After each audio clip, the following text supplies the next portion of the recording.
Hi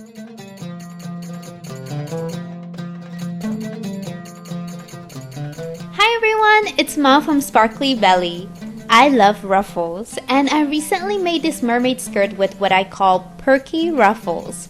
These ruffles have more body and perkier looking than regular ruffles, and so they stick out on their own and add more drama to your skirt. You feel the volume added by these ruffles when you twirl, and they make your skirt look 10 times more gorgeous and dramatic. Want to know how to make these? Let's get started. To make these perky ruffles, you need stretch fabric. You can use non-stretch fabric, but I'm using stretch lace here so I don't have to worry about fraying edges. I'll show you how to determine how much fabric you need in a minute. Fishing line. If you've seen my curly lettuce hem tutorial, it's the same fishing line I used there. I'm using Red Wolf 40-pound fishing line.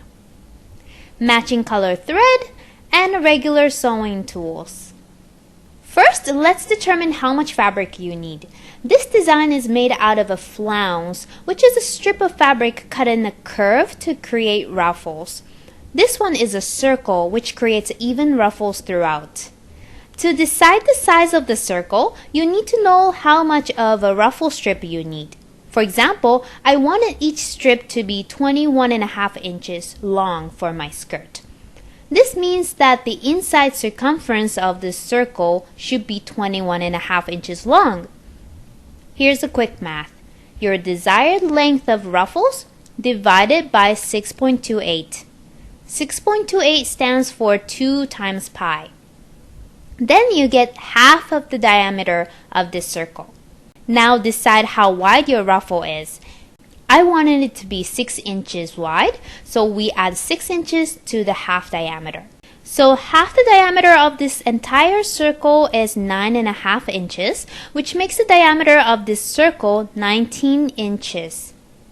And so 19 inches by 19 inches is how much fabric you need per 21.5 inch ruffle strip. Now this math works in centimeters as well. But if you're unsure about the math, I've created a chart with measurements and calculations all done for you. You can download it from the link on the screen. So cut your fabric in the size of the circle you just determined and cut the circle open. Now you can already see how this flounce forms ruffles. Take the longer edge and sew the fishing line along the edge. The fishing line is what gives these ruffles body and accentuates the curls. You can see how to do this in detail in my curly lettuce hem video, but basically place the fishing line 1/8 of an inch from the edge of the fabric on the wrong side, wrap it with fabric, and do a zigzag stitch. I set the stitch length to about 1.2 and stitch width at 5. Make sure the needle goes on both sides of the fishing line and continue to wrap it with about 1/8 of an inch of fabric from the edge. The stitches create casing for the fishing line and keep it in place. Tie the ends by hand, fold over and hand stitch or do a zigzag stitch to secure the end. Again, see the curly lettuce hem video for more details. And your perky ruffles are complete! If you want to insert them into your skirt, simply place it at a seam. For example, for my mermaid skirt, I sandwiched the ruffle strip between a panel and a godette and stitched all 3 layers together. Simple as that! I also hemmed the godettes with fishing line for extra volume and to create a romantic look.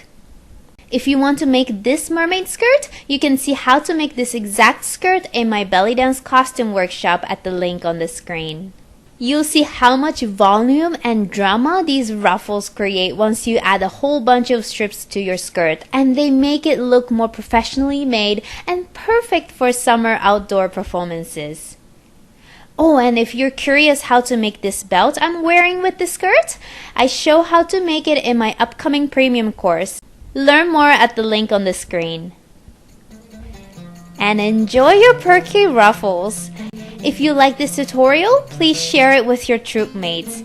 And click the link on the screen to download the measurement chart for making perky ruffles so you don't have to guess how much fabric you need. Thanks for watching and keep sparkling!